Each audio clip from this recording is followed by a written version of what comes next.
Bonjour les amis, on doit à propos de la guerre en Ukraine avoir un regard simple pour ce qui concerne le combat entre l'autocratie agressive et meurtrière d'un Poutine d'un côté et l'aspiration à la liberté et à la démocratie des populations ukrainiennes qui payent aujourd'hui pour cela le prix fort. Poutine est un dictateur criminel qui entraîne le peuple russe et les Ukrainiens dans une aventure sanglante, terriblement destructrice, lieu de multiples crimes de guerre, et cela doit être condamné sans aucune réserve. Mais nous pouvons aussi, et nous le devons même, reconnaître dans un deuxième temps l'usage ambigu qui est fait de l'étendard de la démocratie par le leader états-unien, plus ou moins suivi par ses alliés occidentaux, et qui est à la manœuvre pour tenter de rassembler le reste du monde derrière lui, une façon d'essayer de maintenir son leadership sur le monde, quoi qu'il advienne. Un projet dont Biden ne se cache pas. Il est aujourd'hui bloqué dans ses velléités intérieures de réformes sociales, environnementales ou de régulation par une classe politique ultra-conservatrice, et il ne lui reste guère, en attendant que les conservateurs reprennent le pouvoir, avec un retour de Donald Trump en 2024 dans la foulée, que ce petit morceau de la défense de l'hégémonie américaine, seul sujet qui fasse là-bas consensus entre tous. L'enjeu est effectivement de taille, car les États-Unis ont besoin que le dollar garde son statut de monnaie de réserve dominante pour continuer à vivre à crédit sur le dos du reste du monde, comme nous l'explique Nicolas Perrin dans une chronique du 24 mars dernier. Il cite Charles Gave qui écrivait fin janvier que la crise qui commence sera peut-être celle où les États-Unis perdront non seulement le privilège de l'accès à une énergie abondante et bon marché, mais aussi la capacité de forcer les autres pays à payer pour leur énergie dans la monnaie américaine. Un article de Jean-Pierre Robin nous montre d'ailleurs que cette question du privilège exclusif du dollar, d'être l'instrument de cotation et de facturation du pétrole, se posait déjà en 2007. Il rappelle que cela représentait au cours du baril de l'époque des transactions annuelles de 2700 milliards de dollars, dont découle toute une série d'avantages pour l'économie américaine, qui accueille dans ses banques et à Wall Street une part substantielle de ses capitaux. À l'époque, l'Iran était la première à se faire payer dans d'autres devises par ses clients européens et asiatiques. Et le Venezuela d'Hugo Chavez militait lui aussi pour déconnecter le pétrole des circuits financiers américains. Saddam Hussein, il le rappelle également, décida lui en septembre 2000 de ne plus accepter le dollar en échange de pétrole. Et il exigea aussi que les 10 milliards de dollars inscrits sur le compte de l'ONU soient convertis en euros.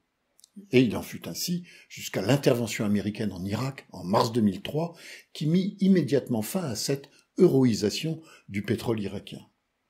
Et l'on peut aussi, comme le fait cet article de mai 2019, s'interroger sur les diverses raisons du renversement du colonel Kadhafi, qui en 2009, alors président de l'Union africaine, propose aux États du continent africain de passer à une nouvelle monnaie, indépendante du dollar américain, le dinar or.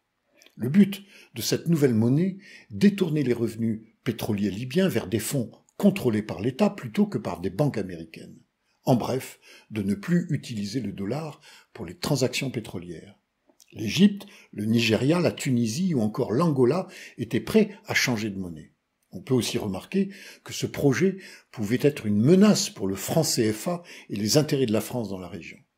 Cependant, en mars 2011, la coalition internationale intervient en Libye au nom de la liberté. Plus loin dans son article, Jean-Pierre Robin rappelle que dans cette compétition des monnaies, l'euro a pris une part grandissante mais joue encore un rôle très mineur dans la facturation du commerce mondial, tandis que 60% des échanges internationaux sont libellés en dollars, dont la quasi-totalité des matières premières. Le résultat, aujourd'hui, c'est que le dollar représente encore 60% des réserves de change dans le monde, contre 20% seulement pour l'euro, le reste étant dispersé entre la livre sterling, le yen, le yuan et le franc suisse. C'est là, nous dit-il, que se trouve la clé de l'hégémonie du billet vert qui a pour contrepartie exacte la suprématie militaire des États-Unis. Il cite un élu républicain du Texas de l'époque, Ronald Paul, qui déclarait que, ironiquement, la supériorité du dollar dépend de nos forces armées et notre force militaire dépend du dollar. Car c'est le dollar qui permet aux États-Unis de drainer l'épargne mondiale, de vivre copieusement, à crédit, et de financer leurs interventions dans le monde qui contribuent elles-mêmes à maintenir la suprématie du dollar. Et ce n'est pas le conflit ukrainien qui montrerait le contraire. Dans le financement et la fourniture d'armement, dans la logistique et le transport pour livrer l'aide aux frontières, dans le renseignement en temps réel des mouvements de l'armée russe, des départs de missiles que l'armée ukrainienne s'efforce d'intercepter, les Américains sont probablement pour 80% dans l'aide fournie par les pays occidentaux aux Ukrainiens. Sans parler de la dissuasion nucléaire, importante et utile pour réfréner les plus folles velléités agressives de Poutine. D'excellentes raisons donc pour certains de continuer à se soumettre à la loi du dollar. Toujours est-il en conséquence de tout cela que la dette fédérale américaine par habitant est 2 fois plus élevée que celle d'un Français. Les Américains peuvent donc continuer à mener grand train tant que le monde achète en dollars. Mais les lignes bougent, et notamment du côté des pays émergents. C'est le cas de l'Inde, par exemple, qui, malgré les pressions de toutes sortes, négocie avec Moscou. M. Modi, nous dit Le Monde, avait ignoré la visite de la ministre britannique des Affaires étrangères, comme celle, les jours précédents, des représentants du Japon, de l'Autriche, de la Grèce et du Mexique. Les 2 pays, Inde et Russie, poursuit l'article, cherchent à contourner les obstacles, c'est-à-dire les sanctions financières occidentales. Ils veulent mettre en place un mécanisme de paiement en monnaie nationale, rouble et roupie, non libellés en dollars, pour permettre à l'Inde l'achat de gros volumes de pétrole russe à prix réduit. C'est aussi dans ce mouvement que s'inscrit l'Arabie Saoudite, 3e producteur mondial de pétrole, qui travaille avec Pékin sur des contrats pétroliers libellés en devises chinoises pour s'émanciper de l'exorbitant privilège du dollar, nous dit un autre article, qui poursuit en mettant les pieds dans le plat, citant le Fonds monétaire international, le FMI, qui avertit que la guerre pourrait modifier fondamentalement l'ordre économique et géopolitique mondial. Si le commerce de l'énergie se modifie, si les chaînes d'approvisionnement se diversifient, se reconfigurent, si les réseaux de paiement se fragmentent, et si les pays repensent leurs réserves de devises. Et c'est ce qui est en train de se passer. Cette volonté de s'émanciper de l'exorbitant privilège du dollar, qui ne date pas d'hier, est donc en train de prendre une dimension nouvelle, avec la guerre en Ukraine, qui trace une ligne de fracture entre les pays occidentaux et les pays émergents. Car même s'ils n'approuvent pas l'invasion russe, les pays émergents rechignent à s'aligner sur la position des États-Unis et de l'Europe. Depuis les sanctions imposées au Venezuela, à l'Iran et aujourd'hui à la Russie, ils cherchent à moins dépendre des États-Unis et de l'Europe. Pour les Saoudiens, la défiance existe depuis que le prince héritier Mohammed Ben Salman, l'homme fort du régime, a été ostracisé par l'administration Biden, qui l'accuse d'avoir été l'instigateur de l'assassinat du journaliste dissident Jamal Khashoggi. Ainsi, le récent appel de Joe Biden lancé à l'Arabie Saoudite pour qu'elle augmente sa production pour faire baisser les cours du baril de brut qui avait franchi les $100 est resté lettre morte. Et cette prise de distance est un tournant historique. Si l'on songe que c'est avec l'Arabie Saoudite, au lendemain de la Seconde Guerre mondiale, que Roosevelt avait scellé l'instauration du pétrodollar, l'usage exclusif du dollar comme monnaie des transactions pétrolières contre la protection de l'Arabie Saoudite par l'armée américaine. Mais donc il est assez fascinant de voir comment le président américain Joe Biden, qui appelle un chat, et en l'occurrence un assassin, bref, qui appelle les choses par leur nom, vient bousculer un ordre du monde qui visiblement avait plutôt besoin pour se maintenir de mensonges, de courbettes silencieuses, d'amnésie et de fake news. Et ce langage de vérité se traduit concrètement pour nous par un carburant autour de 2 € le litre. Quand les monarques autocrates du Golfe, contrariés par nos propos un peu trop directs à leur goût, ne répondent plus à nos demandes d'ouvrir un petit peu plus le robinet de pétrole et de gaz pour nous faciliter la vie. On peut comprendre, dans ce contexte, que les conditions soient favorables pour un retour de Donald Trump qui, lui, signait à peu près n'importe quel deal avec n'importe quel dictateur, sans état d'âme particulier, pourvu que les Américains, America First, puissent continuer à jouir le plus longtemps possible des privilèges du dollar, quel qu'en soit le prix pour le reste du monde. Et nous sommes ici en Europe et en France à peu près sur la même longueur d'onde. Et nous le voyons aujourd'hui dans nos difficultés à prendre des sanctions qui pourraient impacter de manière significative nos économies et notre confort de vie. Cela fait longtemps que nous avons renoncé à prêter attention, au-delà des indignations de surface, aux conditions morales des échanges qui nous permettent de jouir de nos petits plaisirs. Nous fermons les yeux sur les destructions faites avec les armes que nous vendons, nous prêtons la main à de nombreux autocrates dont nous dépendons pour notre bonne santé économique. Et les crimes qu'ils ne peuvent pas s'empêcher de commettre en Russie, Syrie, Irak, Israël, Yémen et autres Xinjiang, tout ça, grosso modo, on s'en fout. Mais nous ne devrions pas.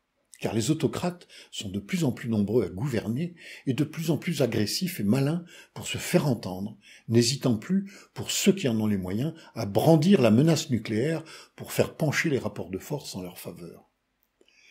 Et nous devrions, nous en Occident, entendre qu'il y a aussi derrière cette montée des revendications une aspiration légitime de tous les pays émergents à aller vers un nouvel ordre du monde basé sur un partage plus équitable des ressources, de l'énergie, des richesses, des pouvoirs de décision.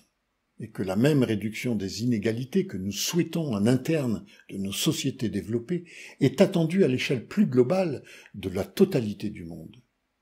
Et, au lieu d'entendre ces légitimes revendications, nous nous barricadons en Occident, derrière des murs d'indifférence au malheur des autres, derrière des murs physiques pour fermer nos frontières aux migrants, derrière des constructions intellectuelles fallacieuses pour légitimer un droit d'usage privilégié à la prédation ravageuse des ressources de la planète. Nous sommes sur la défensive, nous n'acceptons pas que cela soit remis en cause et nous contribuons ainsi à une montée des tensions qui forcément nous conduisent vers des guerres.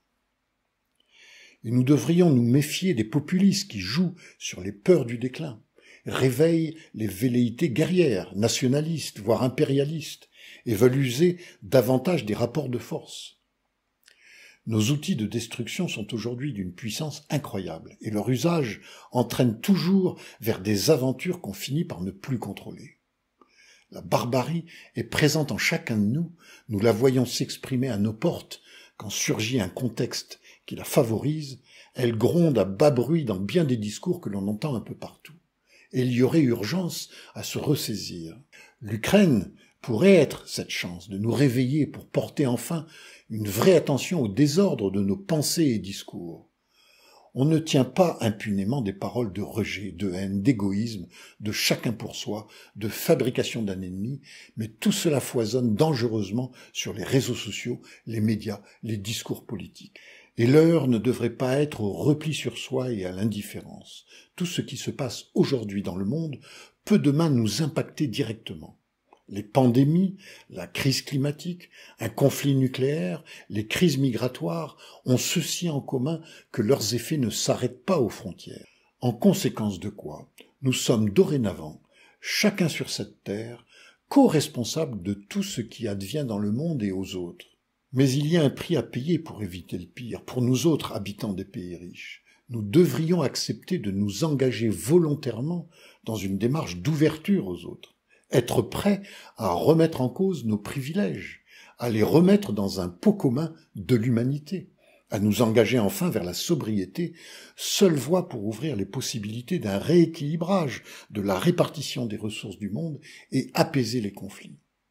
Si nous ne le faisons pas, les autocrates s'en chargeront à leur manière par des conflits et des guerres auxquels nous n'échapperons pas.